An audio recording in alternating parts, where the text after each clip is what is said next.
Ahora sí vamos a continuar, que se solucionó el tema del audio. Y bueno, primero una definición teórica de ACV es importante, pero es un poquito diferente a la definición operativa, que es la que uno toma más en cuenta cuando se enfrenta al paciente. Pero la definición teórica tiene algunos puntos importantes que vamos a repasar. ¿Tá? Entonces, definimos ACV, esto estamos hablando en general, isquémico y hemorrágico, como la concomitancia de síntomas y signos clínicos que se desarrollan en forma súbita. Pero ahí se unita en forma súbita o rápida, porque cuando vos lees ACV, los libros te dicen el desarrollo en forma súbita o síndrome focal neurológico. Pero a veces durante los primeros minutos, incluso dentro de las primeras horas, hay cierta fluctuación de los síntomas que pueden aparecer con cierta progresividad, a veces mejorar, a veces irse totalmente y a veces empeorar de nuevo. ¿Tá? Así que cierta variabilidad en los primeros minutos o incluso en las primeras horas es habitual ver. Si bien la presentación súbita es la más típica. Y la presentación súbita y que aparece y permanece el mayor déficit en forma instantánea evoca un mecanismo embólico. La presentación con variabilidad evoca más una trombosis in situ, con fenómenos de fibrinolisis endógena, que se destapa la arteria, se tapa de nuevo. ¿No? Así que se admite la presentación rápida y no siempre súbita. ¿No? Que respondan obviamente a una alteración focal del cerebro. Acá lo que pasa es que una arteria se tapa o se rompe en una zona específica del cerebro, el cerebro tiene groseramente áreas o redes encargadas de cosas diferentes, o sea que si esto sucede, si la arteria se tapa en el área motora, va a dar una hemiparesia, se tapa en el área de lenguaje, va a dar una hemiplegia, pero no va a dar una claudicación global del encéfalo, por contraposición a lo focal, como se ve, por ejemplo, en el síndrome confusional agudo. Síndrome confusional agudo, donde en general son viejitos, deshidratados, con encefalopatía previa, que tiene una confusión mental. La confusión mental es una claudicación global del cerebro. Esto es focal. Otras situaciones donde hay claudicaciones globales son en las meningitis, por ejemplo. Todo el cerebro disfunciona. Acá no. Acá se tapa una arteria o se rompe una arteria en una zona específica de mayor o menor tamaño y ahí da un síndrome focal neurológico. Obviamente que la alteración responde a una función de origen, a una alteración de origen vascular, porque yo puedo tener una focalidad de instalación rápida que se exprese como síndrome focal neurológico y ser una expresión de una esclerosis múltiple, por ejemplo, o ser una expresión de un tumor cerebral que creció bruscamente. Acá, obviamente, que para completar la definición, el origen tiene que ser vascular, o una oclusión arterial o una rotura arterial ACV isquémico o hemorrágico, respectivamente. ¿Tá? Y la otra parte de la definición, que es importante para que ustedes sepan qué hacer ante estos pacientes, tiene que haber una lesión confirmada en la imagen o la anatomía patológica, que bueno, uno en la función clínica lo va a confirmar con una imagen cerebral. Porque el diagnóstico de ACV, el diagnóstico positivo y de naturaleza del ACV es clínico imagenológico. Puede pasar, ustedes pueden leer definiciones, por ejemplo, de AIT, definiciones antiguas, que hablaban de que era un síndrome focal neurológico, de instalación brusca, de origen vascular, que duraba menos de 24 horas. ¿Ah? Esa definición ya se cambió, el AIT dura menos de una hora, por definición, pero ¿qué puede pasar? A veces dura 30 minutos, pero vos le haces una resonancia y una lesión establecida. Si hay una lesión establecida, pasa a ser una ACV. ¿Ah? Es decir, aunque dure menos de una hora, y la focalidad se ha sido totalmente, si hay una lesión establecida en la resonancia o más raramente en una tomografía, eso es una ACV menor. Por eso es muy importante la imagenología. Pero ¿cuál es el razonamiento que uno hace cuando se enfrenta a un paciente así? En realidad vos pensás, es un paciente que tiene factores de riesgo vasculares no modificables, tiene 70 años, la edad. Es hipertenso, diabético, es decir, tiene factores de riesgo para enfermedad cerebrovascular, que tuvo un síndrome focal neurológico de instalación brusca. Uno piensa, es una ACV. Esa es la definición operativa. Pero tengan cuidado que esto también se puede dar en pacientes o totalmente sanos, porque hay causas de ACV, por ejemplo, las disecciones arteriales que no necesitan tener factor de riesgo vascular previo, o lo que es más común en pacientes que no saben que tienen factor de riesgo vascular, hipertenso, diabético no diagnosticado, y que pueden llegar a debutar con un evento cerebrovascular. Pero la realidad es que vos cuando te enfrentás a estos pacientes, la mayoría tiene factor de riesgo vascular, la mayoría tiene más de 45 o 50 años, pero a veces te enfrentás a pacientes más jóvenes y sin factor de riesgo. Bueno, esta es una enfermedad que tiene mucha importancia, porque abarca 3 o 4 pilares epidemiológicos fundamentales. Es una de las principales causas de muerte en el país. Más o menos por año se mueren 2.000 personas por año por ataque cerebrovascular. Ustedes vieron que si dividen las causas de muerte en Uruguay entre los cánceres y las enfermedades del sistema circulatorio están ahí peleando el primer puesto. En Uruguay todavía están las enfermedades del sistema circulatorio por arriba de los cánceres. En los países más desarrollados el cáncer está pasando a las enfermedades cerebrovasculares. Acá todavía eso no se dio. Así que integra el grupo de las enfermedades circulatorias como causa importante. Y dentro de las enfermedades circulatorias pelea año a año el primer puesto con las enfermedades isquémicas del corazón. ¿Tá? Y en las mujeres ya hace varios años que supera a la coronariopatía como causa de muerte. Más allá de si es la primera, segunda o tercera causa de muerte, es una causa de muerte muy importante para el país. Así que alta mortalidad. Primera causa de discapacidad en adultos. En adultos un poco añosos, porque antes son los accidentes de tránsito. Y es una causa muy importante de discapacidad. Más o menos en Uruguay, según cifras del Ministerio de Salud Pública, ocurre entre 4.000 y 4.500 ACV por año. Si yo le dije que 2.000 se morían, hay 2.000 o 2.500 que no se mueren. Esos que no se mueren, más o menos 2/3 quedan con discapacidades. ¿Ah? O sea que más allá de la importancia por la mortalidad, es importante por las secuelas. Y las secuelas, uno se imagina la hemiplegia, que obvio que es una secuela muy importante, pero están las secuelas del lenguaje, las afasias. ¿Ah? Pacientes incluso con secuelas motoras o del lenguaje menores pueden tener dificultades en su trabajo. ¿Ah? Y eso vamos a ver que tiene implicancias en el tratamiento, aunque sea un ACV menor, digamos, menor entre comillas, puede dar una discapacidad significativa. Hay discapacidad cognitiva también, es la segunda causa de muerte, de demencia, la encefalopatía vascular. Y lo otro que se demostró es que con las encefalopatías degenerativas, por ejemplo el Alzheimer, que es la principal causa, se potencia. Una de las formas de prevenir o enlentecer la progresión de la enfermedad de Alzheimer es controlar los factores de riesgo vasculares. ¿Ah? Y si vos tenés un Alzheimer y es un evento cerebrovascular agudo, vas a empeorar bruscamente seguramente la encefalopatía degenerativa. Después hay secuelas visuales, la gemianopsia, secuelas del equilibrio. Hay una cantidad que, bueno, en esta diapositiva por lo menos no vamos a insistir mucho más en eso. Es una enfermedad frecuente, además. Fíjense que se ocurren 4.000, 4.500 casos de ACV por día, por año, ocurren muchísimos por día. ¿Tá? Así que enfermedad frecuente, alta incidencia. Enfermedad con alta mortalidad y enfermedad con alta tasa de secuelas. Y si uno lo mira del lado de los gestores de salud, también genera muy altos costos para el sistema sanitario y también el sistema de previsión social, porque muchas veces los pacientes quedan discapacitados y hay que pagarles pensiones, cuidadores, dejan de trabajar, etc. ¿Ah? Y la paradoja que se da, que lo compartimos con ustedes, colegas cardiólogos, es una enfermedad con factores de riesgo conocidos, algunos no modificables, pero muchos de ellos sí modificables, y que si uno trabajara bien, que no es fácil, ¿no? Porque modificar los hábitos de vida de la gente es difícil, podría tener impacto en las dos principales causas de muerte, por lo menos, y algunos de estos factores de riesgo se comparten con el cáncer también, ¿no? El sobrepeso, obesidad, el tabaquismo, ¿no? O sea, también podría impactar en el cáncer. Pero es más fácil, como decimos, tomar una pastilla que modificar los hábitos de la vida de la gente. Bueno, vamos a una parte un poco árida, pero que es importante cuando uno da una clase que involucra la patología. Hay dos tipos de ACV, el infarto cerebral y la hemorragia cerebral. Es mucho más frecuente el infarto cerebral, entre 75 y 85% contra 15 a 25%.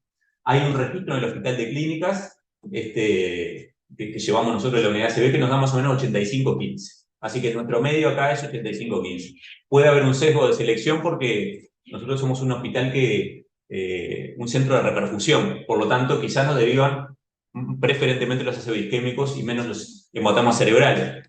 Les digo esto porque hace unos años se hizo un trabajo en el Instituto de Neurología que 35% eran hemorragias cerebrales.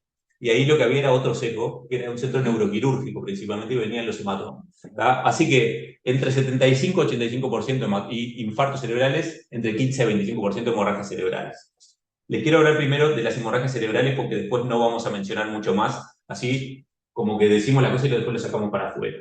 La hemorragia cerebral hay dos tipos. Cuando la hemorragia ocurre dentro del parénquima cerebral es el hematoma cerebral, y cuando ocurre fuera del parénquima cerebral, en el espacio subaracnoideo, es la hemorragia subaracnoidea. Tengan cuidado que pueden haber sangrados intraparenquimatosos y extraparenquimatosos que no sean ACV. Por ejemplo, los traumáticos. Si yo tengo un traumatismo de cráneo severo, puedo tener una contusión hemorrágica intraparenquimatosa y una hemorragia meningia traumática. Esto es una ACV cuando se da de forma espontánea. Y el hematoma del hipertenso, el hematoma prototípico es el del hipertenso, el hematoma gangliobasal espontáneo en el contexto de un hipertenso crónico que hace una elevación severa de la presión arterial. ¿Tá? Y la hemorragia subaracnoidea La que es una ACV prototípica es por la rotura de un aneurisma intracraneano del polígono de Willis, la hemorragia subaracnoidea aneurismática. Entonces, dicho estas cosas, vamos a dedicarnos un poco más a infarto cerebral. En infarto cerebral hay dos tipos fundamentales, el oclusivo y el no oclusivo. Por lejos, lo que van a ver en su práctica clínica es el oclusivo. Si bien ustedes van a ser cardiólogos, el no oclusivo a veces puede ser por causas cardiológicas o luego algunos procedimientos cardiológicos, pero el oclusivo más frecuente que pasa, viene una embolia o hay un trombo in situ o hay una microtrombosis y se tapa una arteria. Lo más frecuente es el oclusivo arterial. Se tapa una arteria, el cerebro sufre un proceso de isquemia, para lo cual es muy sensible. En 3 a 4 minutos las neuronas empiezan a morir, porque son altamente dependientes del oxígeno, y se da un core de necrosis irreversible que ya ocurre a los 3-4 minutos. O sea que por más que yo le haga un tratamiento de reperfusión muy rápido, algunas neuronas van a morir. Pero alrededor de esa zona se genera un área de penumbra isquémica que es como un gradiente. La mayor penumbra isquémica cercana al core del infarto, y cuando nos vamos distanciando por las colaterales, etc., se va nutriendo un poco mejor el cerebro, ¿tá? Y hay zonas irrecuperables donde hay muerte neuronal, después hay zonas donde las neuronas están disfuncionando pero no se mueren, ¿tá? Y a esas zonas donde no están las neuronas muertas es donde uno va a apuntar con la terapia de reperfusión. Pueden haber también infartos venosos, las trombosis venosas cerebrales. Cuando se tapa una vena puede llegar a dar un infarto venoso que tiene algunas características diferentes que la vamos a ver un poquito después. Así que lo más frecuente es el oclusivo arterial, cardioembolia, patología ateromatosa de la carótida que emboliza o que se ocluye. Ese es el prototipo de lo que uno ve todos los días. El oclusivo venoso es menos frecuente. Y después está el no oclusivo, que es cuando no hay una oclusión vascular. Pero sin embargo, por diversos motivos que ahora vamos a ver, la perfusión cerebral no llega a ser suficiente a pesar de que no haya una oclusión vascular. Ejemplos típicos: paro cardiorrespiratorio prolongado, pero que después el paciente sobrevive y hubo una hipoperfusión cerebral con sufrimiento del tejido. Hipovolemia severa, que donde uno lo ve, por ejemplo, en accidente de tránsito con anemias agudas, con pérdidas sanguíneas muy importantes, pero que el paciente después se reanima y termina viviendo, pero puede tener secuelas cerebrovasculares. Arritmias severas, no atendidas, por ejemplo, bloqueo auriculoventricular de tercer grado que no fue tratado a tiempo, no se hizo las medidas necesarias, y eso generó una insuficiencia hemodinámica difusa, puede generar ACV. Y lo que tienen en común estos no oclusivos es el antecedente de estas situaciones. O sea, vos estás en un escenario de un ACV probablemente no oclusivo. El otro típico que ustedes pueden ver es postcirugía cardíaca con bomba de circulación extracorpórea, con hipotensión durante el acto anestésico quirúrgico. Ese es el otro escenario. Entonces ustedes lo van a sospechar por el escenario en que se presentan, y muchas veces dan un compromiso cerebral un poco más difuso que lo que es en el ACV de oclusión arterial, porque esto sufre globalmente el encéfalo. Pero ojo que, por ejemplo, puede haber un sufrimiento difuso, una hipoperfusión difusa, pero que haya una ateromatosis crónica, por ejemplo, en la arteria cerebral media. Entonces, esa zona va a sufrir más esa hipoperfusión y quizás se expresa como una ACV de la ACM de ese lado y da algo focal, y sin embargo igual el fenómeno hemodinámico jugó mucho su rol, ¿tá? Así que, para concluir, ustedes el que van a tener que acordarse más es el infarto cerebral oclusivo arterial, que va a ser el que van a ver por lejos la forma más frecuente, pero acuérdense el no oclusivo y más siendo cardiólogo. ¿Cuáles son los síntomas y signos clínicos que se pueden presentar frente a una ACV? Y esto es tanto para el isquémico como el hemorrágico, pero vamos a ir diciendo algunas características diferenciales durante la charla. Hay 5 grandes categorías de síntomas y signos: el síndrome focal neurológico, el síndrome de hipertensión intracraneana, alteración de vigilia, crisis epilépticas y síntomas orientadores a la etiología. Son 5 categorías. La que prácticamente nunca falta, el invitado que sí o sí tiene que estar, es el síndrome focal neurológico. Es excepcional que una CVD se presenta sin síndrome focal neurológico. ¿Puede pasar? Sí, puede pasar. Hay zonas cerebrales que son relativamente mudas o que tienen áreas poco elocuentes. El lóbulo temporal derecho, el lóbulo frontal en el sector anterior, y que de repente pueden no dar muchos signos. No, una pregunta, porque vos hablabas del mecanismo hemodinámico, y cuando hablan de ACV frontera, sí. ¿se hace referencia a sí. ese mecanismo? El ACV frontera es típico del mecanismo hemodinámico, pero no exclusivamente. Puede ser, por ejemplo, en algunos tipos de ACV embólicos, donde el émbolo se va fraccionando y termina impactando distalmente, y también tiene un ACV frontera. O sea, sí es bastante sensible, pero no específico. se puede dar en otra situación. Bueno, entonces les decía que el síndrome focal neurológico sí o sí tiene que estar. Los otros pueden estar o pueden no estar, y el BCID, varía un poquito según el tipo de ACV, si es isquémico, hemorrágico, si es extenso o pequeño, si es del sector vértebro-basilar o del sector carotidio. Eso lo vamos a ir viendo en la diapositiva siguiente. ¿Tá? Entonces, con estas, hay un aforismo que a veces se dice, con el ABCD, uno puede decir qué ocurrió. Ocurrió una ACV, ¿y dónde ocurrió? En el lóbulo, en el territorio de la arteria cerebral media derecha. Pero el por qué ocurrió, en general lo responden causas no neurológicas. Por ejemplo, una fibrilación auricular, una estenosis carotídea. ¿Qué ocurrió y dónde ocurrió? Lo responde la neurología. ¿Por qué ocurrió? A veces lo responde la cardiología, la cirugía vascular. Entonces, los síntomas orientadores de la teología siempre hay que preguntarlos, examinarlos, para no perderte cuál es el problema. Entonces, vamos a hablar un poquito primero, en forma grande, del síndrome focal neurológico, porque, bueno, esto no es una clase de semiología en sí, pero algunas cosas está bueno decirlas también. El síndrome focal neurológico es la conjunción de los síntomas y signos que uno encuentra en el examen físico que te hablan de una afectación focal del cerebro. ¿Tá? Y groseramente hay 5 funciones hemisféricas principales, supratentoriales. ¿Tá? El hemisferio derecho y el izquierdo, que son la fascia para el hemisferio izquierdo y la agnosia para el hemisferio derecho. El trastorno de la mirada horizontal, que ahora les voy a explicar un poquito más. Los trastornos del campo visual, que cuando son supratentoriales es la mianopsia homónima o la cuadrantanoxia homónima contralateral a la lesión, y los trastornos motores y sensitivos, que en general tienen una distribución hemicorporal, hemicuerpo derecho e izquierdo, con o sin parálisis facial del mismo lado de la lesión, porque estamos hablando del supratentorial. Estos síntomas o signos hemisféricos principales pueden darse de forma aislada o combinada, y eso nos va a orientar también al mecanismo, incluso, porque si vos tenés un síndrome motor puro, por ejemplo, un síndrome lacunar típico, vos ya vas a ir pensando que quizá tenga un infarto lacunar. Si tiene un síndrome hemisférico completo, tiene todas estas 5 funciones hemisféricas principales afectadas, es probable que sea un infarto completo de la arteria cerebral media. ¿Tá? Y esos son más frecuentemente embólicos, por ejemplo. ¿Tá? Y después hay combinaciones múltiples. Puede haber afasia y una menopsia homónima, eso es muy típico del infarto de la arteria cerebral posterior, ¿tá? O de la frontera cerebral media cerebral posterior. Puede haber una fascia de polo anterior y una hemiparesia pura que orienta más a las ramas anteriores de la arteria cerebral media.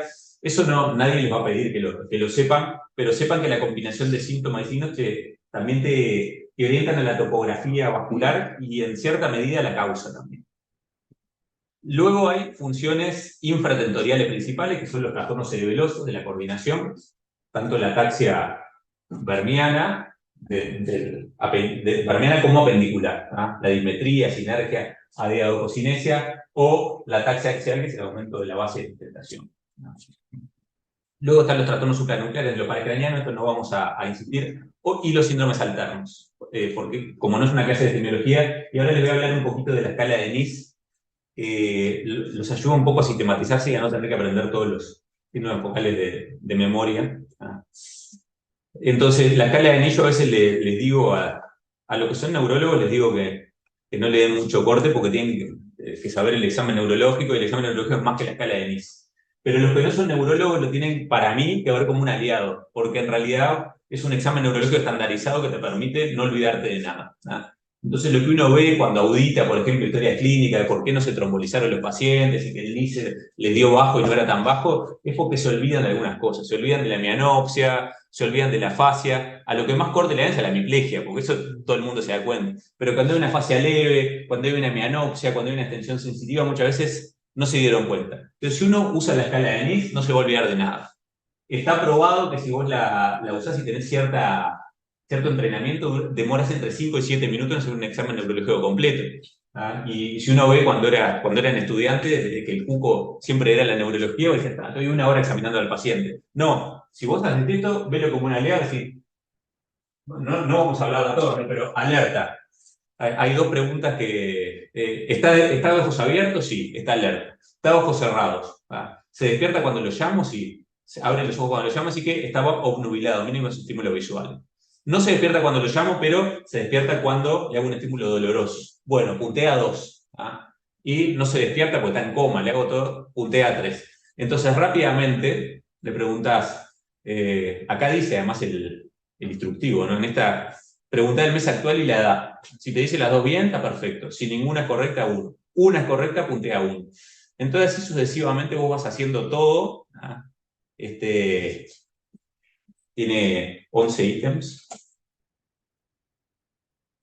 Y cuando terminás queda un puntaje, que 0 es que no tiene focalidad y 42 es el mayor puntaje de focalidad. Es imposible llegar a 42 porque cuando algún ítem puntea, otro no puntea, entonces 42 es un valor teórico. ¿Tá? Pero entonces ahí ustedes no se olvidaron de hacer nada y no se tienen que acordar esta diapositiva. Si les gusta acordarse, bárbaro, pero si no, usen el NIS.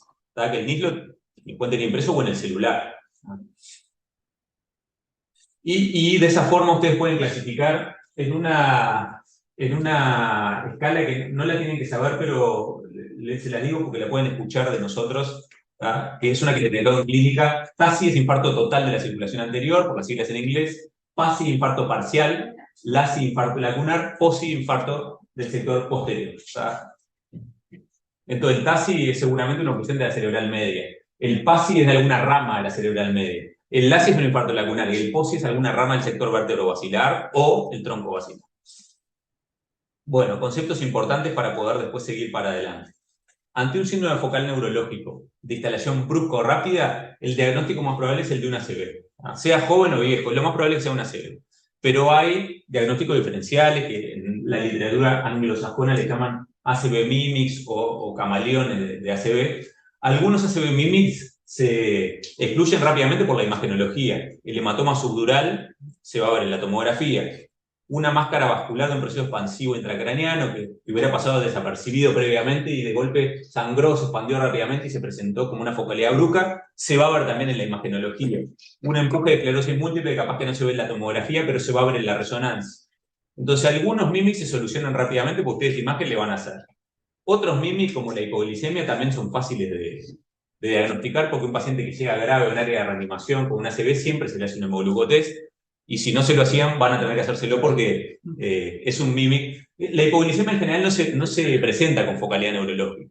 Se presenta más bien con palidez, obnubilación, hambre, sed, debilidad muscular. Pero algunos pacientes, sobre todo los que tienen encefalopatías vasculares previas, puede tener además un compromiso focal.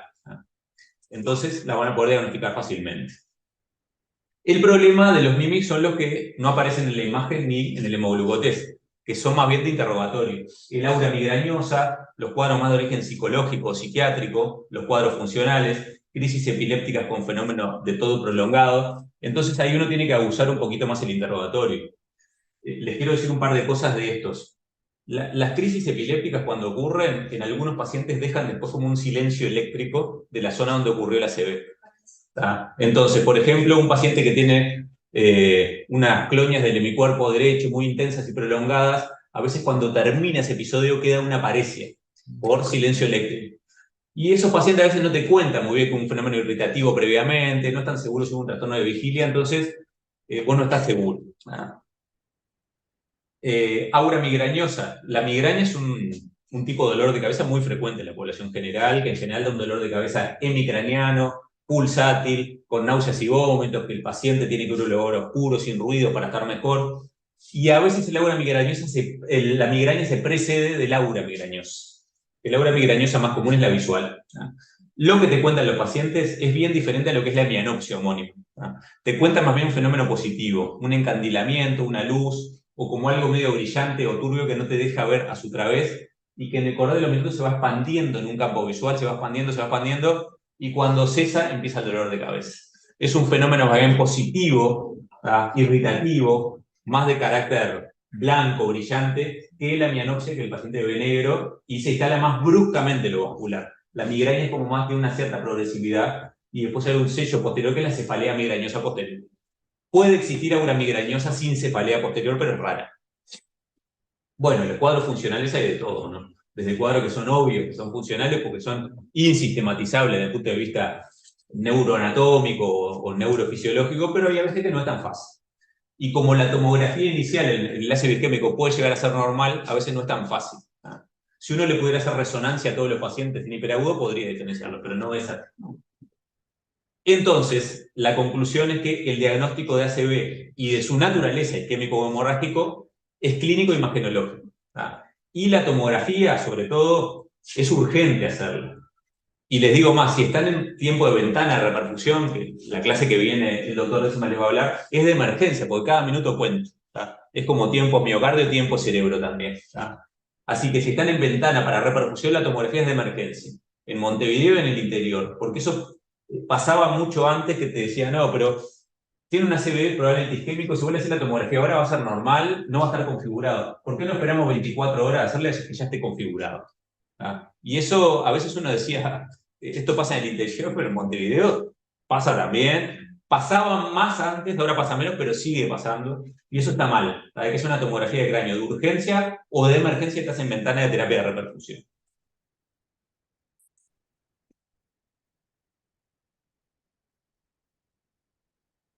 No me está pasando la diapositiva, pero ya va.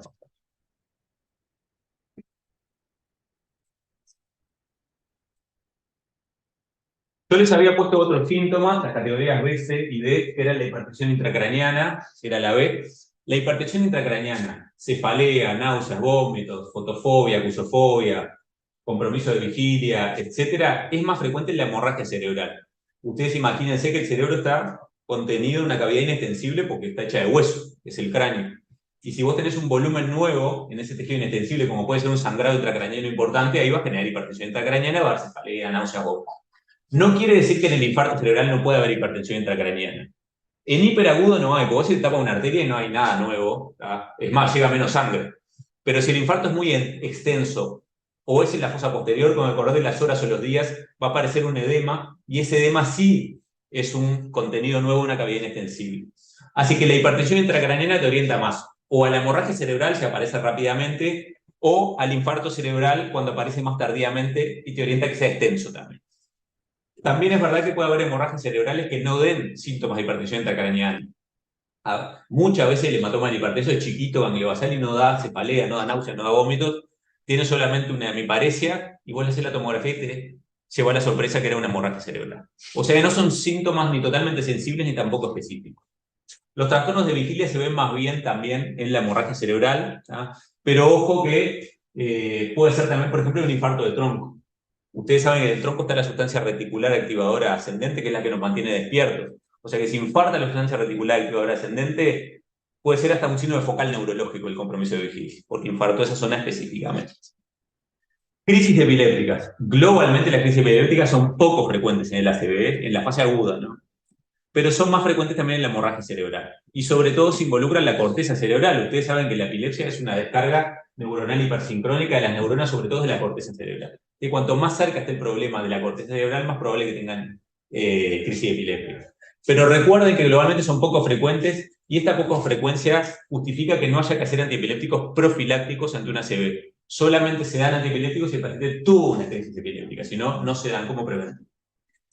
Bueno, y la otra eventualidad que pueden tener un síndrome de meningio. Cefalea brusca con síndrome de meningio probablemente es una hemorragia subaracnoidea. Pero también, lo mismo que decía hoy, puede haber hemorragias subaracnoideas que no tengan rigidez de nuca también.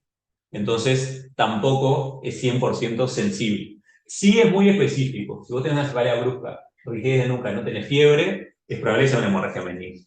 Tampoco es 100% específico, pero lo bueno que tiene el ACV hemorrágico, que ahora lo vamos a ver, es que se ve desde el minuto cero en la tomografía. La sangre se ve de entrada en la tomografía. La isquemia no. Hay síntomas que muchas veces se confunden con ACV y prácticamente nunca, o algunos de estos nunca, son síntomas ACV. El síncope, pérdida de conocimiento brusca con disminución del tono muscular, caída del piso, recuperación espontánea ad integrum en pocos segundos, sin sopor, sin o con pocos movimientos anormales, sin incontinencia esfinteriana, sin mordedura de lengua. Síncope. Eso en general no es causa de ACV. Puede ser un síncope neurogénico, puede ser un síncope cardiogénico, arritmogénico, estructural, por valvulopatía, por lo que sea, pero síntomas ACV no suele ser. Cuando el ACV es un trastorno de vigilia, el paciente entra en coma y no se recupera. Si es una ACV de tronco, por ejemplo. Pero es muy frecuente que yo como neurólogo en policlínica me voy hoy de tarde a la mutualista y me venga síncope. ACV o me venga con el Doppler de vaso de cuello. Y eso está mal. El síncope no suele ser prácticamente nunca síntoma de una ACV. Y si yo lo quiero, digamos, teorizar a la clase de no es un síndrome focal neurológico, es decir, una claudicación global del encéfalo por una caída de la perfusión cerebral por diversos motivos. Síndrome confusional agudo, el que yo le decía hoy típico, que van a la puerta de emergencia acá de clínicas y hay varios. Paciente de 80 años con encefalopatía previa, degenerativa o vascular, que empieza con una infección urinaria, se deshidrata además con furosemida y tiene hiponatremia y se confunde. Confusión mental es en general hiperactiva, el paciente está agitado, agitación motora, alteración del ciclo sueño-vigilia, duerme en el día y de noche te hace un relajo bárbaro en la guardia, se quiere levantar, se quiere ir, lo tenés que atar, pero no tiene afasia, no tiene parece a nada. Eso no suele ser síntoma, se ve prácticamente nunca. Y en general ni siquiera es una causa neurológica, ni siquiera se ve. 90-95% son de causa médica. Infección urinaria, deshidratación, fármacos, etc. El vértigo aislado. El vértigo aislado, cuando tiene características periféricas, no suele ser síntoma ACV. Pero ya estamos en un terreno un poco más patinoso. Porque si yo tuviera que decir estos 3 síntomas que le pongo ahí, el que más chance puede llegar a ser un ACV, aunque sea poco frecuente y se presenta de forma aislada, es el vértigo. Y hay algunos estudios interesantes de diagnósticos de vértigo aislado, de características periféricas, que si vos le hicieras resonancia a todos los pacientes, hay un porcentaje bajo, pero no despreciable, que igual pueden ser ACV. Así que el vértigo es un terreno un poco más complicado. No vamos a hacer ahora una clase de vértigo, pero es un síntoma que incluso a los neurólogos nos incomoda un poco el vértigo aislado. Una pregunta, perdón. Adelante. En el caso, por ejemplo, de lo que vos hablabas del 5, como Sí. que es global y es una disminución aguda de la perfusión cerebral que se restablece y por eso la recuperación es íntegra. Pero en ese caso, cualquiera sea la causa, digo, si, por ejemplo, cardiogénica en el contexto de una arritmia. Igualmente, pedirle el Doppler de vasos de cuello, digo, tiene paulatinamente, digo, para seguimiento ambulatorio y de última, si hay una obstrucción, ¿no? Parcial, también va a estar contribuyendo de cierta manera. Ahí vos podés tener yo entiendo lo que vos decís, podés tener un problema porque, por ejemplo, la indicación de endarterectomía carotidia es una estenosis carotidia significativa, que capaz que la encontrás significativa, va a entrar una estenosis carotidia del 80%, en paciente con 5, sintomática. Y sintomática se refiere a una ACV o una IT. Entonces el síncope no entra dentro de... Pero, por ejemplo, te puede pasar que sea una persona de 60 años con muchos factores de riesgo vascular y tengas una estenosis carotidia, le descubriste una estenosis carotidia asintomática. Y a veces ciertas características del paciente favorecen igual el tratamiento, ¿tá? Pero no está protocolizado buscarlo sistemáticamente. ¿Tá? De repente, si este paciente estaba, por ejemplo, sin aspirina, sin estatina, vos le encontraste una ateromatosis carotidia, y bueno, encontró una ateromatosis carotidia, le va a tener que hacer aspirina, le va a tener que hacer estatina, ya es prevención secundaria de la ateromatosis y no primaria. ¿Tá? Te complica como encontrar una estenosis significativa. Porque el cirujano vascular te va a decir esto que te dije, se calienta además, porque decir para qué le hicieron un doble de síncope o un mareo. No está protocolizado, lo que sí yo te respondo, no está protocolizado en los síncopes de hacer ecodoppler de vaso del cuello. Obviamente, capaz que la ocultaste y tiene un soplo carotidio y bueno, tampoco ahí se puede hacer distraído, ¿no? Síntomas orientadores etiológicos. ¿Por qué sucedió esto? Bueno, yo justo acá no les voy a venir a decir a ustedes qué tienen que preguntar, ¿no? Pero hay cardiopatías arritmogénicas, hay cardiopatías de alto riesgo embolígeno muy importantes. Por ejemplo, la fibrilación auricular, que muchas veces es asintomática, pero ustedes van a estar obligados a preguntar si tiene palpitaciones, si hay síntomas de cardiopatía isquémica, si hay disnea. Si el paciente sabe que tenga soplos previos, algunos pacientes ya saben, sí, yo tengo una estenosis mitral. O sea que le dan de preguntar. Algunos saben que tienen una fibrilación auricular, y si la tienen, si están medicados, si toman warfarina, si toman nuevos anticoagulantes, si te dicen que así, sí lo toman, porque muchas veces están indicados y no lo toman, o te muestra la cartita de los INR, el tiempo en rango terapéutico está horrible, entonces vos decís, F anticoagulado, bajo riesgo de que el ACV haya sido por esto, pero el tiempo en rango terapéutico está horrible. O toma anticoagulantes directos y 2x3 se saltea una dosis que ustedes saben que deja de tener el efecto anticoagulante rápidamente. Todo eso es importante. Otro tipo de cardiopatías previas que tengan alto riesgo embolígeno hay que interrogar. Preguntar síntomas de arteriopatía periférica. Si el paciente tiene una claudicación intermitente dolorosa de miembros inferiores, posiblemente tenga enfermedad carotidia también. Si eso tiene relación o no con el ACV, después vamos a ver. Tanto los síntomas cardiovasculares centrales, cardíacos propiamente, como los vasculares periféricos, hay que interrogarlos y examinarlos, palpar los pulsos, todos los pulsos, ocultar sobre todo las carótidas, el soplo submandibular. ¿Saben cómo se dan cuenta si es un soplo carotidio o un soplo de estenosis aórtica irradiado? ¿Por qué se llama soplo suspendido, el soplo carotidio? Ahí va, está solo ahí, no está en todo el trayecto de la proyección del foco aórtico. Vieron que a veces tienen brutos soplos de estenosis aórtica y se irradia para todos lados. Pero el de estenosis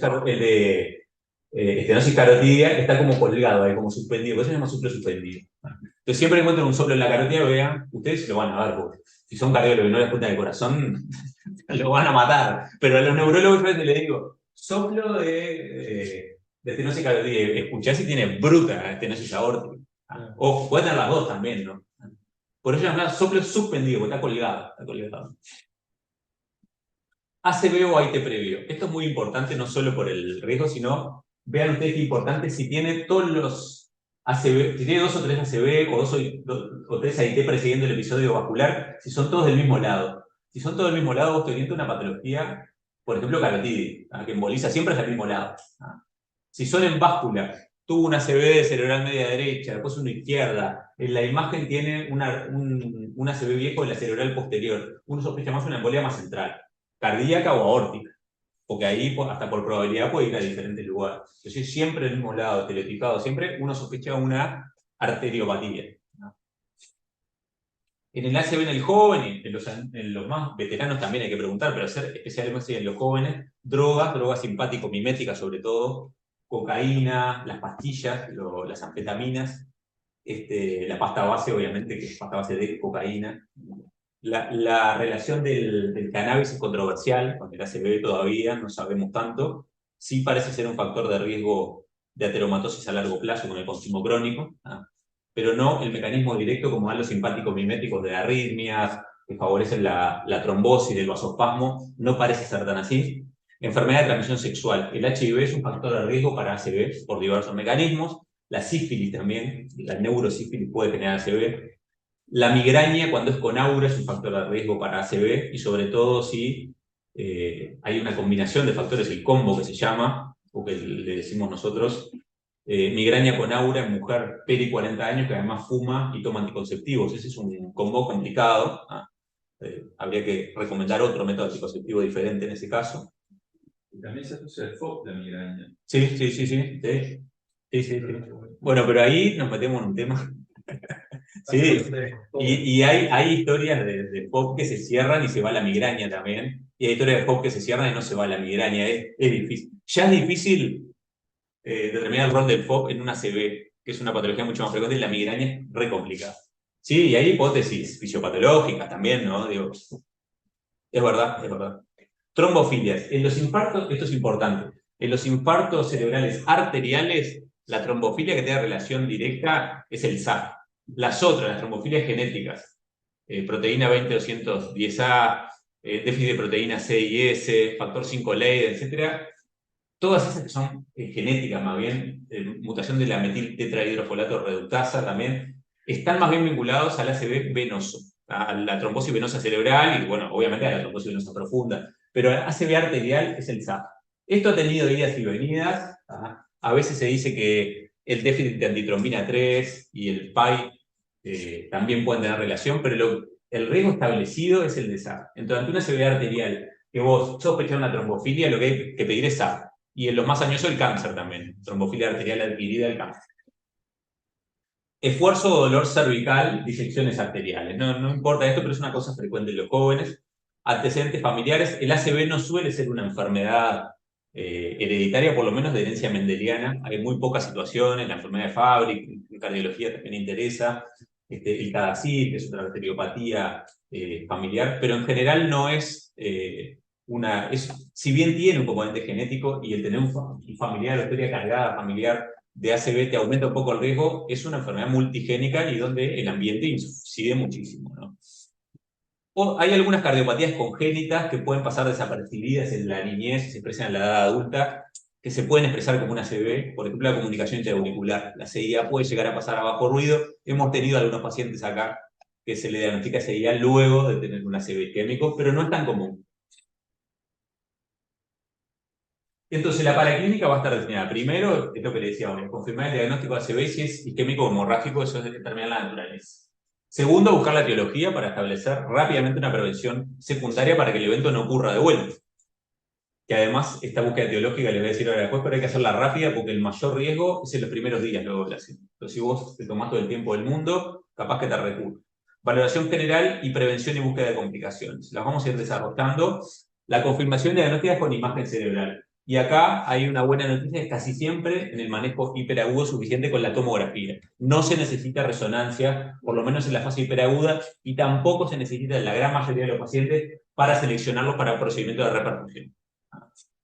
Y ahí nosotros clásicamente decíamos, como no había trombectomía mecánica disponible en Uruguay, decíamos que con la tomografía simple, sin contraste, alcanzaba, porque en realidad para decidir la trombolisis intravenosa te alcanza con la tomografía simple, pero ahora la trombectomía mecánica está cubierta por el Fondo Nacional de Recursos, entonces a todos los pacientes con ACV isquémico que tienen ventana terapéutica para trombectomía mecánica, que groseramente son 8 horas, hasta 8 horas, hay que hacerles tomografía con angiotomografía. Sepan ustedes igual que para seleccionar pacientes para trombolisis alcanza con la tomografía simple. ¿Ah? Pero pónganse el chip ACV en ventana de repercusión, tomografía con angiotomografía. Y el chip de los imagenólogos está cambiando, porque también tiene que cambiar. ¿Ah? Acá en el clínica ya cambió, pero vos a veces vas fuera de clínicas, instituciones de Montevideo, el interior, donde el tema de la angiotomografía genera ciertas resistencias. Pero es un camino que va hacia ahí. ¿Ah? Y ustedes lo que tienen que hacer es pedir esto, tiene indicación 1A, nadie les puede discutir nada, está en el Protocolo Nacional de ACV. Excepcionalmente se necesita resonancia, pero más excepcionalmente aún en hiperagudo. Porque eso es un problema porque la resonancia muchas veces no está disponible en emergencia. Tomógrafo hay en todos los departamentos del país, en todas las capitales departamentales y en varias de ellas más de un tomógrafo. Lo que a veces hay falta de técnicos, pero tomógrafo sí. La tomografía te muestra la sangre desde el minuto 0, así que si vos sospechabas una ACV, le hacías una tomografía y era hemorrágico, lo vas a saber de entrada. ¿Ah? El problema con la isquemia, ¿ah? Porque en el minuto 0 o en las primeras horas puede ser normal. ¿Ah? Para vos asegurar que hubo un ACV isquémico, la vas a tener que repetir, si fue normal, a las 24 o 48 horas. Pero no vas a tener que esperar para tomar decisiones en los tratamientos de repercusión. Además que muchas veces, lo que dice normal, si uno la mira en detalle, pensando un poco la clínica que tiene el paciente, puede ver signos incipientes de isquemia que a veces el imagenólogo los informa y a veces no. Y además te sirve para descartar diferenciales, hematoma subdural crónico, proceso expansivo intracraneano, los que hablábamos hoy al principio. Para hablar de signos precoces de isquemia uno tiene que saber más o menos dónde va a encontrar la lesión. ¿Tá? Entonces yo le voy a dar acá un ejemplo. Este es un paciente que tiene un síndrome hemisférico derecho porque tiene una hemiplegia izquierda, con agnosia del hemicuerpo izquierdo y de su déficit, una mianopsia homónima izquierda, un trastorno sensitivo de ese mismo lado, entonces ustedes van a ir a sospechar una lesión extensa en el hemisferio cerebral derecho. Vieron que como es una vista inferior de un corte superior, lo que ustedes ven a la izquierda de la pantalla es en realidad el hemisferio cerebral derecho. Y comparen los surcos de la convexidad de este lado con este que es el sano. Pero que hay un borramiento de los surcos de la convexidad del lado derecho.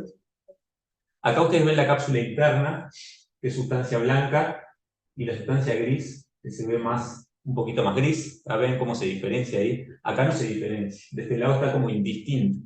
Indistinción sustancia gris-blanca. Borramiento del núcleo lenticular, que está por acá, tampoco se ve de este lado. Son signos sutiles que si uno sabe dónde va a buscar la lesión, dejan de ser tan sutiles y después que uno se hace el ojo, los encuentra. Cada vez más los imagenólogos los detectan y los informan. Porque saben que una tomografía de 3 horas de una ACV no van a encontrar isquemia configurada, entonces ponen la lupa para ver esto. Después hay signos directos de trombosis arterial. Acá tenemos un ejemplo del signo de la cuerda, o signo de la arteria cerebral media hiperdensa, que en realidad no es un signo de isquemia, es un signo de trombosis arterial. Este signo se usaba antes cuando no se hacía angiotomografía. Ahora que se hace angiotomografía no importa, porque a veces, por ejemplo, la arteria puede estar media calcificada y vos la ves media blanca, y en realidad vos vas a tener que ir a confirmar en la angiotomografía si está ocluida la arteria o no. Pero en este caso se puede ver un signo de la arteria cerebral media hiperdensa. Después ya, cuando van pasando las horas, se configura el infarto, Vean este ejemplo, un infarto bilateral de la arteria cerebral posterior, vean cómo se ve mucho más hipodenso, más negro. Este no se ve muy bien porque está a medio configurar. Muchas veces tienen una imagen groseramente triangular de base cortical, que son infartos ya más configurados que no se ven en las primeras horas. Después tienen los infartos lacunares, son pequeñas zonas de menos de 15 milímetros en el territorio principalmente ganglio basal. Acá hay uno, acá hay otro chiquito también. Y después tienen los infartos extensos. Este es un infarto de todo el territorio de la arteria cerebral media, del lado izquierdo, con algo de desviación de la línea media. Ya configurado, esto no es el hiperagudo. Este, por ejemplo, puede dar clínica de hipertensión intracraniana, como yo le decía hoy que los infartos en general no dan, pero si son muy extensos con las horas siguientes puede llegar a dar. Y a veces necesitan una descompresiva, hay que sacar un pedazo de hueso para que el cerebro pueda tener lugar para afuera y no haga una hernia cerebral y mate al paciente. La resonancia tiene mayor sensibilidad, ve la sangre del minuto cero y también ve la isquemia del minuto cero. Entonces, si uno pudiera elegir y tuviera resonador en todos lados, capaz que lo mejor sería hacer la resonancia a todo el mundo. Porque sacás a los cuadros psicológicos, psiquiátricos, ya los sacás para afuera, pero eso no sucede, no la tenemos. Además tiene algunas limitaciones, si el paciente tiene marcapasos, si está confuso, si tiene afasia y no entiende, porque la resonancia requiere que el paciente esté totalmente quieto y se mueve un poquito, ya marchaste. Demora bastante más que la tomografía, eso también. Tenés que sacarle todos los objetos metálicos, porque tiene sus cosas para la utilización en hiperagudo. Pero hay algunas secuencias que te permiten ver la viabilidad tisular más allá de cuánto tiempo haya pasado desde que inició los síntomas. Ahora vamos a ver alguna cosita, pero no vamos a profundizar mucho porque es algo muy, muy específico. Acá vemos un ejemplo de cómo la tomografía no es tan buena como la resonancia. Este es un paciente que tiene un síndrome focal que orienta a una lesión en la protuberancia izquierda. Por ejemplo, tiene una parálisis facial periférica izquierda y una hemiparesia contralateral, un síndrome alterno. Yo le hago la tomografía y no veo nada, pero sé que hay una lesión en la protuberancia. Si hacemos tomografía con diferentes secuencias, este es un fleris, es una difusión, vemos que lo que habíamos planteado clínicamente se ve claramente en la resonancia. Pero claro, yo capaz que para trombolizar al paciente ya me alcanzaba con una tomografía normal y alta sospecha clínica de infarto cerebral. La resonancia, como les decía, tiene diferentes secuencias que nos permite establecer, en este caso, el tejido que está ya dañado irreversiblemente y compararlo con el tejido que está en riesgo. Esto es una difusión y perfusión. En el caso de una arteria cerebral media del lado izquierdo ocluida, vemos que hay mucho tejido en riesgo, pero que aún no está muerto. Entonces, de repente, ese paciente consultó más de las 8 horas para la trombectomía mecánica, pero yo veo que hay mucho tejido viable, igual puedo llegar a hacer un procedimiento de reperfusión. O si el ACV fue notado al despertar del paciente. Se acostó a las 10 de la noche y se despertó a las 8 de la mañana. Estoy lejísimo de la ventana porque la última vez que lo vi bien fue a las 10 de la noche. Pero es joven y digo, tenemos que hacer algo más a ver si no tiene tejido salvable. Un ejemplo es hacer una resonancia con difusión y perfusión. Eso igual no está cubierto por el Fondo Nacional de Recursos. Está cubierto el paradigma por ahora, el paradigma de la ventana temporal, hasta 8 horas. No está la imagen multimodal como criterio de selección, aunque ya es evidencia 1A también, el usar este tipo de técnicas. Pero bueno, una cosa es indicación, otra financiación. Yo les había dicho que la otra paraclínica era la búsqueda etiológica del infarto cerebral. Y para esto tenemos que empezar que pensar que la circulación del cerebro empieza en la aurícula izquierda. Y si hay una comunicación entre las aurículas, como podría ser un FOC, como vos decías, o una CIA, quizá la circulación cerebral empieza en las venas de las piernas también. O sea que no hay que olvidarse que si hay una comunicación puede empezar antes. Entonces, si vos recorres todo este trayecto, te aparecen las diferentes causas del infarto cerebral, que mayormente, a diferencia de la enfermedad coronaria, la mayor veces es embólico. La fisiopatología es embólica, más bien, cuando en las coronariopatías, vos corregime, pero creo que no, es una trombosis in situ, un accidente de placa, por lo menos en las coronariopatías. Acá no, acá es embolia. Es embolia desde el corazón o de las arterias, lo más común. Ahí puede haber fenómeno de trombosis in situ que ahora les vamos a recordar. Entonces, si vos empezás por la aurícula izquierda, bueno, fibrilación auricular, se lleva todos los premios, pero el flúter también. Tumores cardíacos, mixoma, fibroelastoma, que es más bien de las válvulas, endocarditis infecciosa, puede estar en las válvulas. Bajamos a la válvula mismo, la endocarditis, prótesis mecánicas no anticoaguladas, con trombosis valvular, puede haber embolias cálcicas también. Bajamos al ventrículo, trombos en el ventrículo izquierdo, se pueden formar porque cardiopatía dilatada con FIB muy baja, áreas de aquinesia en el contexto de un síndrome coronario agudo, así una miocardiopatía no compactada, digo, hay una cantidad de causas, pero si uno va recorriendo las puede ir bien. Después pasamos a la aorta, un sitio común y poco estudiado e infravalorado de infarto cerebral, es la ateromatosis de la del callado aórtico cuando es sobre todo una ateromatosis compleja, o es una placa muy grande, o tiene un gran componente lipídico, o tiene debris, o tiene ulceración de placa. Esa es una potencial causa de embolia central, además, porque puede ir a cualquiera de las dos carótidas, a las vertebrales, puede dar un fenotipo que uno se confunda, que sea cardioembólico, en realidad es de la aorta, que puede mandar para cualquiera de los lugares. Después seguimos subiendo, el sitio más frecuente de ateromatosis es la bifurcación carotidia, y la fisiopatología más común es la embolia a partir de eso, pero también puede haber una estenosis in situ, cuando es una estenosis muy severa. Luego puede haber ateromatosis intracraneana también, de grandes vasos, y después llegamos a lo que es la enfermedad de pequeño vaso, la enfermedad de las arteriolas penetrantes, que es la que da los infartos lacunares, que es bastante frecuente, y ahí es que sí, hay una microtrombosis in situ. Eso no es embólico, sino microtrombosis in situ, y más o menos el 15 a 20% de los ACV son infartos lacunares. Entonces, y después, otra cosa que puede pasar es que el problema no esté en esto, sino que esté en la sangre. Por ejemplo, en la hipertrombicidad, por cáncer, por SAF. Entonces, si uno piensa esto, fácilmente decís qué tenés que ir a interrogar y qué paraclínica tenés que ir a pedir para descartar cualquiera de estas cosas. La clasificación más utilizada para la búsqueda etiológica del infarto cerebral se llama TOWS, que es la sigla del Trial of Org, no sé cuánto, que se creó para uno de los estudios de reperfusión de la ACV, es la que más se usa. Como todas las clasificaciones, tienen muchas falencias, ¿no?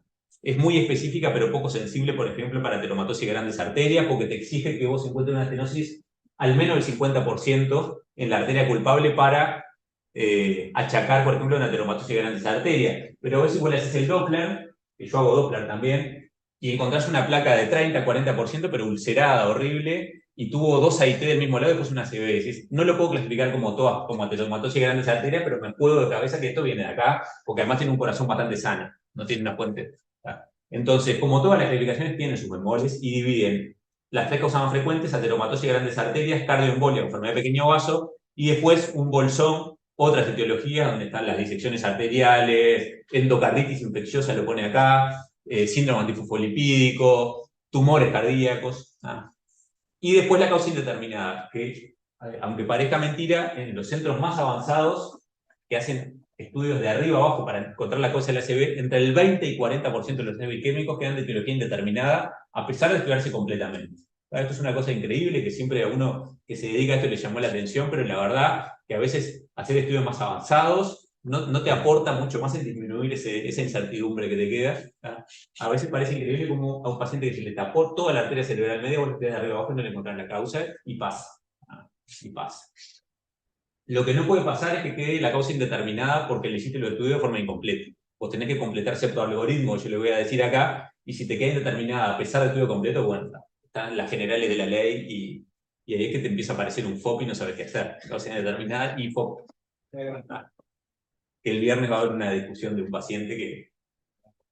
Bueno, todos los pacientes que tienen infarto cerebral, para buscar fuentes de cardioembolia, hay que hacerle electrocardiograma y ecocardiograma transtorácico. Eso va a todos. Ustedes no le pueden dar de alta a un paciente con ACV que no le hayan hecho esos estudios, ¿no? Se lleva a todos, ¿no?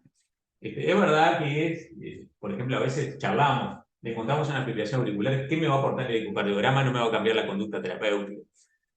Si uno lo charla así, puede ser que y tenés muchas dificultades para coordinar un ecocardiograma internado, capaz que le podés dar el alta. Pero lo que ustedes tienen que recordar que la evaluación de cardioembolia es electrocardiograma y ecocardiograma transtorácico. Para screening de ateromatosis de vaso del cuello, que el ecodoppler del vaso del cuello alcanza.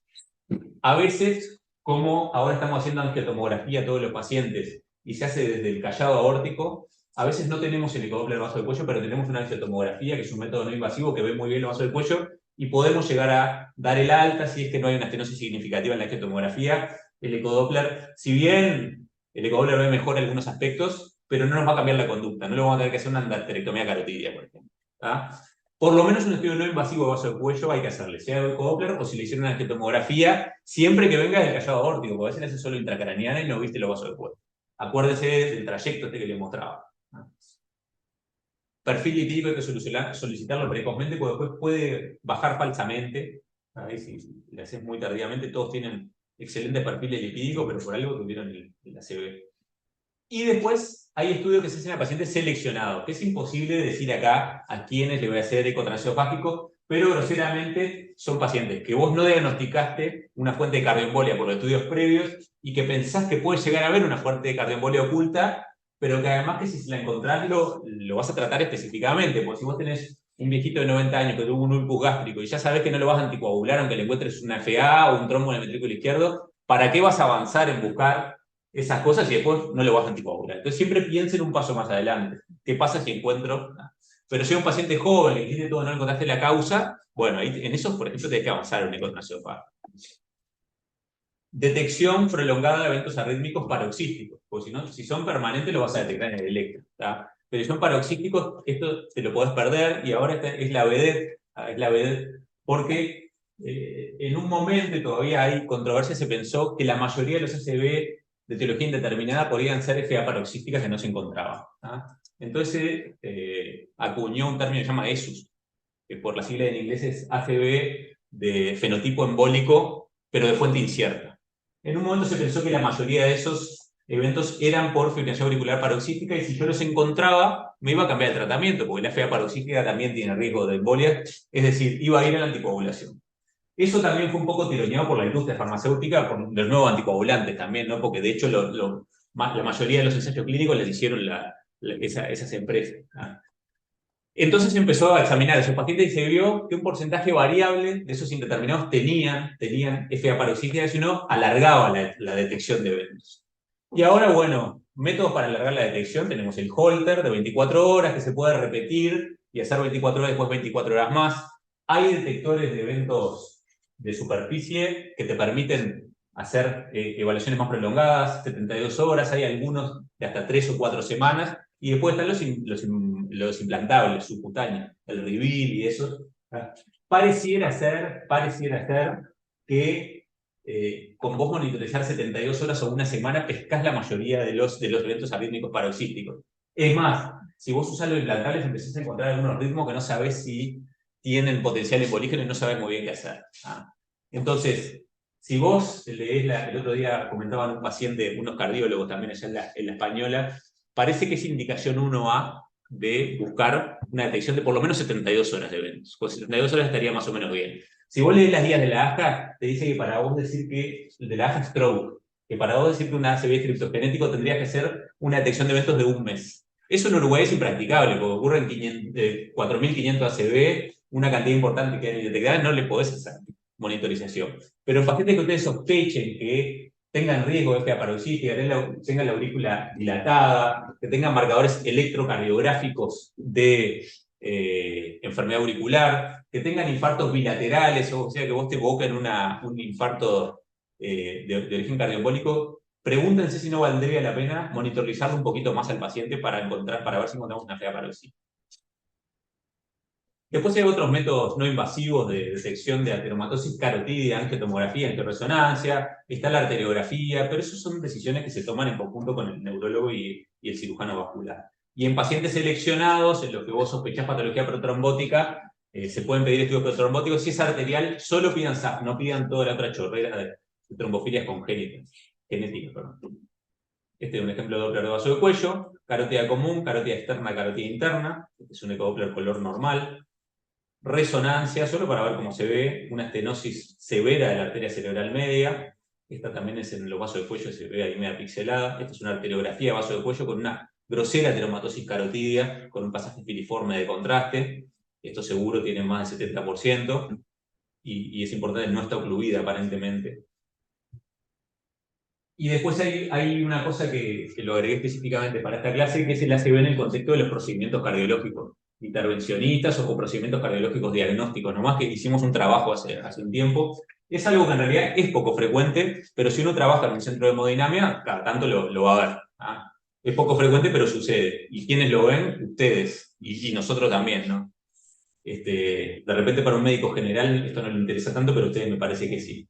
Hay algunos factores de riesgo que se repiten en los trabajos, de que en los pacientes que ciertas características del procedimiento del paciente en sí mismo aumentan ese riesgo bajo, lo aumentan. Los procedimientos de emergencia, los procedimientos terapéuticos de emergencia, por contraposición a los de coordinación, tienen más riesgo. Si estamos hablando de un síndrome coronario agudo, el IAM con ST tiene más riesgo que los otros. Una duración más prolongada del procedimiento, que eso en general te habla que es un procedimiento más dificultoso también, más manoseo, más manipulación.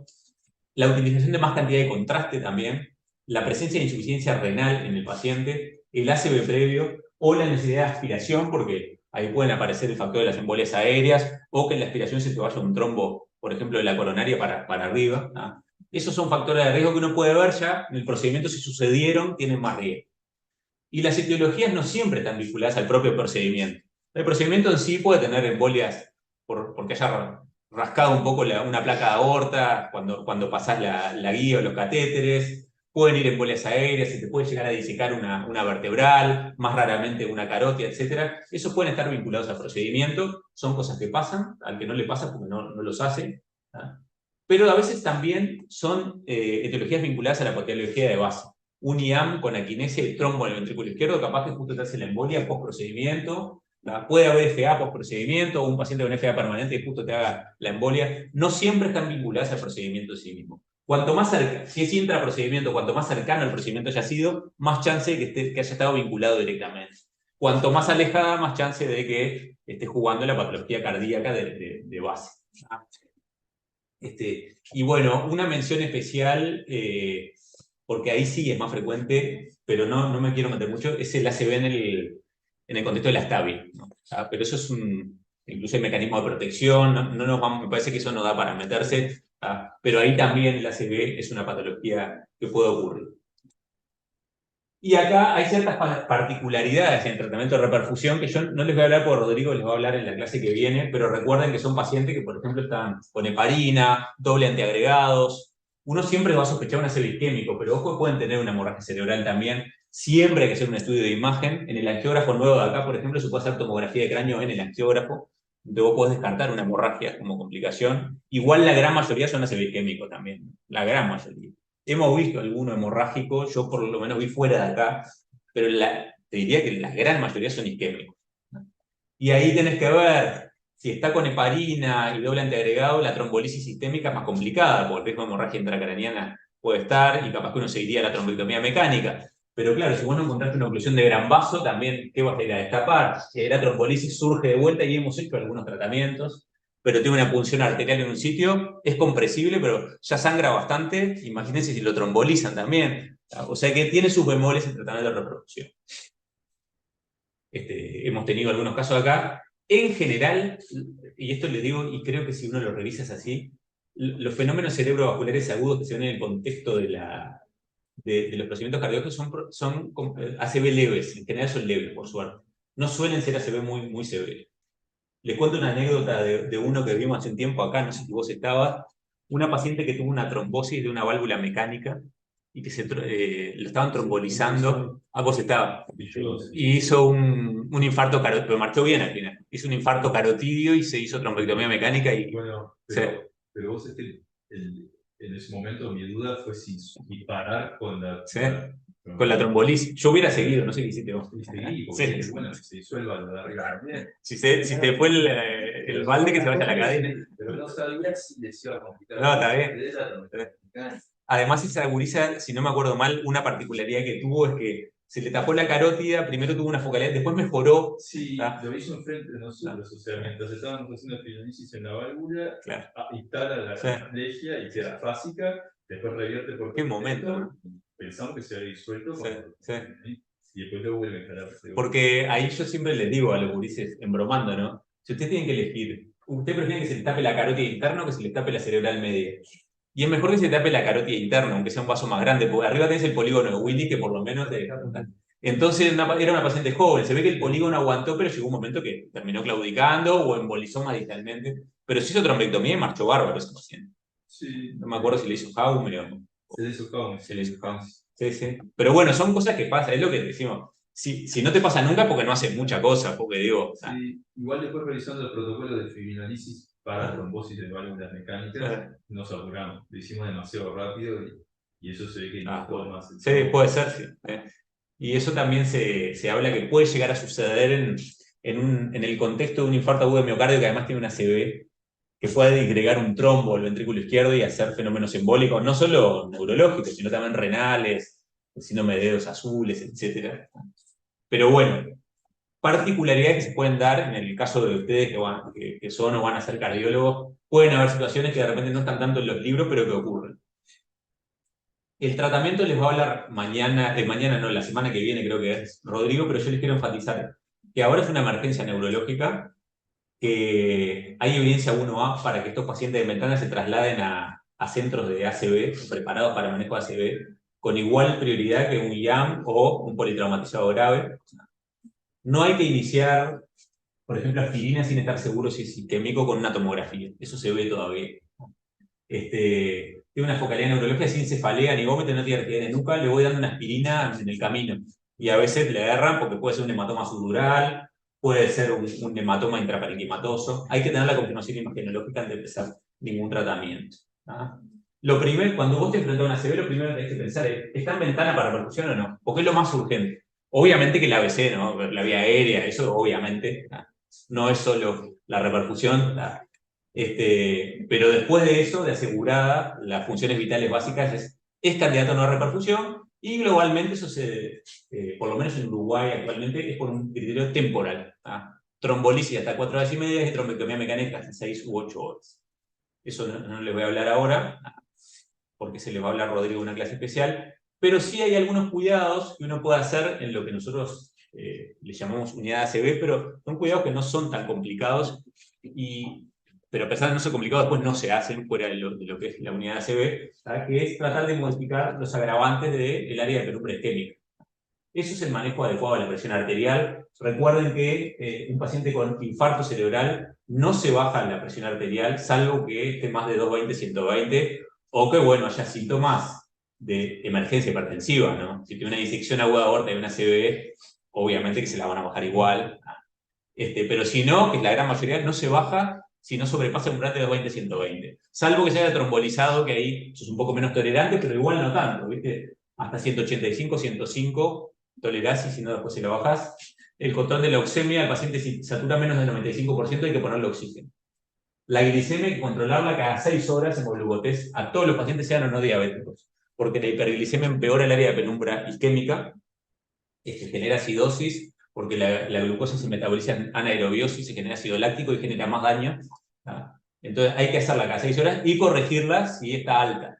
Pero no hay que corregirla muy estrictamente porque tiene riesgo de hiperglicemia. Entonces el consenso actual es que solo se corrige si es mayor a 1,6 o 1,8.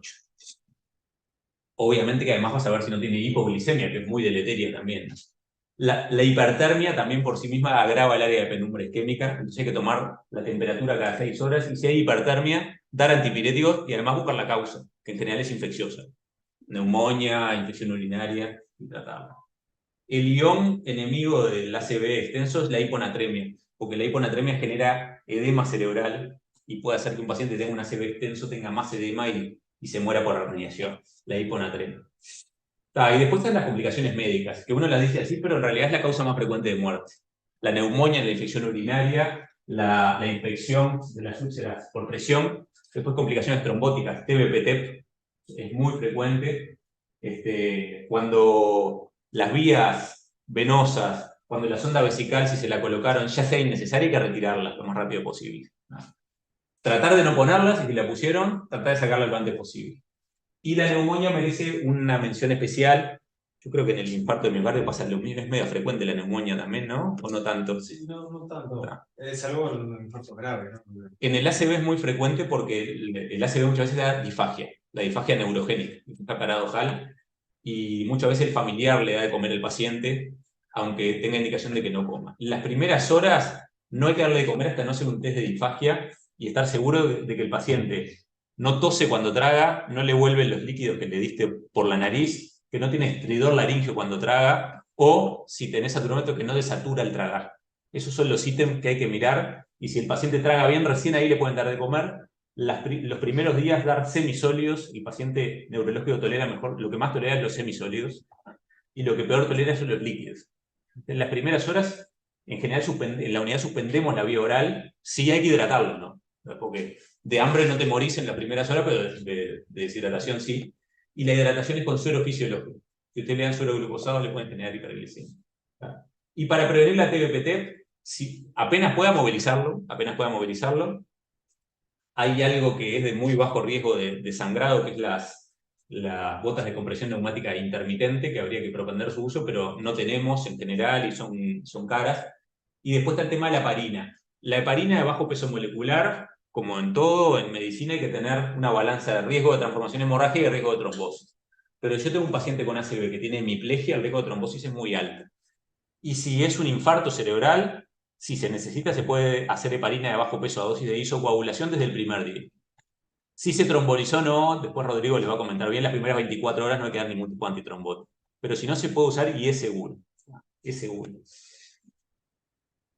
Bueno, y después, algunas medidas específicas, pero que son obvias.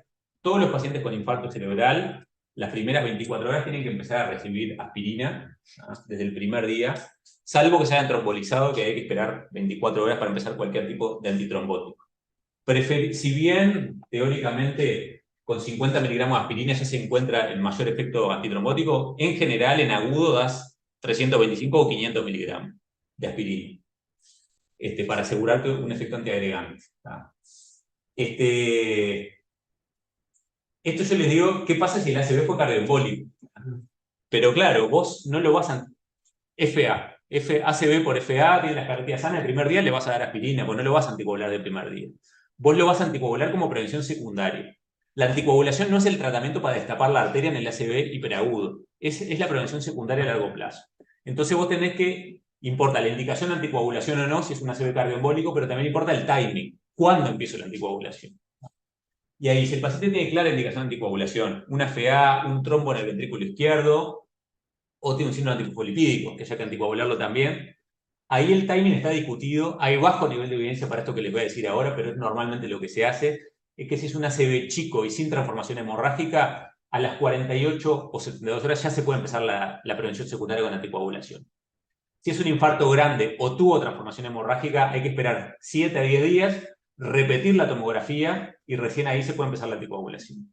Pero recuerden que la anticoagulación no se da para destapar la arteria en agudo, se da para prevención secundaria a largo plazo. Y a diferencia del corazón, donde uno ya le puede meter heparina de entrada, el cerebro tiene chance de sangrar el parénquima. Esa es la diferencia en realidad. Y ese sangrado puede ser muy significativo y generar la muerte del paciente. Por eso que la anticoagulación como prevención secundaria se utiliza solo si está indicado y con el timing que les dije. En esos primeros días, el cardioembólico con la FA, le voy a hacer aspirina. La aspirina tiene poco efecto para prevenir embolias por fibrilación auricular, pero igual demostró que en todos los tipos de ACV hiperagudo baja la mortalidad. Por lo tanto, el puente hasta anticoagulable en esos pacientes es la aspirina. Y si después encontraste que en vez de ser una FA era una ateromatosis carotídea no significativa, bueno, va a quedar antiagregado y le vas a mantener ese antiagregante que le hiciste. Hay discusiones de la doble antiagregación, yo no quiero entrar en eso ahora, pero no se usa mucho la doble antiagregación en la ACV, si bien ahora se está usando un poco más. Y a veces los pacientes tienen una enfermedad ateromatosa, estaban tomando aspirina, igual hacen el evento vascular, y ahí te planteas qué vas a hacer. Y esto también tiene bajo nivel de evidencia. Si venía recibiendo aspirina y la estaba tomando correctamente, se cambia algún otro antiagregante. Clopidogrel es el que más se usa, pero tiene bajo nivel de evidencia eso. Se hace porque es como decir, es como el cuadro que viene perdiendo y seguir con el mismo. Te hicieron un gol y seguís con el mismo cuadro, pero no tiene un alto nivel de evidencia. Siempre asegúrense que la venga tomando, la aspirina, porque la mayoría de veces no la estaba tomando. Es como la warfarina, está anticoagulado, pero no la toma. Es como que no tuviera. Estatina se usan altas dosis al inicio. Altas dosis se refiere a torvastatina 40 u 80 y rosuvastatina 20 o 40. Rápidamente, cuando el paciente traga, ya se sugiere comenzarla. Y el mantenimiento a largo plazo de dosis alta de estatinas está debatido. Y se hacen cosas diferentes. Por ejemplo, en Estados Unidos le mantienen para toda la vida, es como una Biblia así que le hacen toda la vida. Los europeos hacen un poco más como hacemos nosotros, y no sé ahora ustedes cómo hacen. Nosotros establecemos que si logramos el objetivo LDL menor del 50% del basal o menos de 70%, ahí permitimos bajar un poco la dosis de estatina y vemos si mantenemos ese objetivo. Y muchas veces con 20 de atorvastatina logramos tener un LDL menos de 70 o 50% de basal y ahí le bajamos un poquito la dosis. Sí, nosotros somos más de mantener. Mantenés. No 80, sí. de repente estamos 80, se bajamos un poquito, pero A 40. 40. Sí. Bueno, eso también a veces 20, realmente, pero tenemos que estar 2,5 altitas. ¿Sí? En neurología está debatido a largo plazo. En agudo hay que hacer esto que dice ahí. Esto me surge de este vez, porque la evidencia en cardiología ha ido aumentando. Antes era la triple terapia por un año, después como doble terapia, y ahora en realidad después de 6 meses, la mayoría con monoterapia sí tienen que ser una warfarina. La pregunta me da si tienes FA y una placa. Sí. Luego decir, bueno, no sé el evento, si me con la FA o la placa. Si dejamos aspirina más warfarina, en el contexto de la CB, ¿no? O solo warfarina, y a partir de cuándo sería una warfarina. Sí. No, si hay una FA que tiene clara indicación de anticoagulación, pero hay una placa que yo veo que tiene características de vulnerabilidad, o que de repente tiene una FA, pero tuvo 3 AIT del mismo lado y después tuvo una CB, y yo, tiene la FA, pero seguramente la culpa es de la placa, hacemos warfarina y antiagregación simple. Sí. Porque, digamos, seguramente te va a dar un chat vas alto, aunque no le eches la culpa, te va a dar un chat. La warfarina sí, la duda es que porque en cardiología también era así, pero lo que se dio que en coronario no hay un beneficio en producir riesgos químicos al mantenerla doble, solo con la warfarina alcanzaría para cubrir el beneficio de la pila. Yo te diría que muchas veces, al menos nos gusta a los neurólogos, venimos un poco atrás de eso, y no me sorprendería que en el futuro pase esa evidencia. Cuando vos ves los estudios de cardiología tienen mucho más cantidad de pacientes, en neurología no es tan así. No me sorprendería que vaya hacia eso. Y ahora se está dando toda la discusión en neurología porque, viste que en las trombectomías mecánicas, que yo no les hablé ahora, la diferencia que tiene con cardiología es que vos es un stent retriever. Vos sacás el émbolo y no dejás el stent puesto. Pero ahora cada vez más se está dejando el stent en algunas situaciones y está empezando a haber este problema de la doble antiagregación y si tiene FA, si dejar antiagregado. Cada vez estamos viendo un poco más ese problema que ustedes ya lo ven hace años. Se están dejando los stents cuando hay enfermedad teromatosa intracraneal. Así que va a estar ese problema.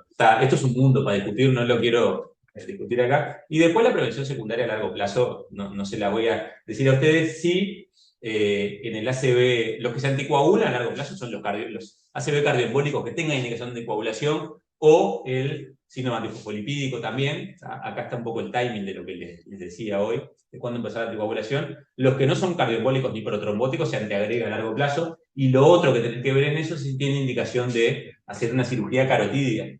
Que la indicación grande de cirugía carotidia es la teromatosis carotidia significativa entre el 70 y 99%. Está ocluida, no tiene beneficio la revascularización, que además es función sintomática. Y sintomática es por AIT o ACV. Y que a su vez el paciente se haya recuperado aceptablemente, porque imagínate, se le infarta el territorio carotidio derecho y todo el tejido se le murió.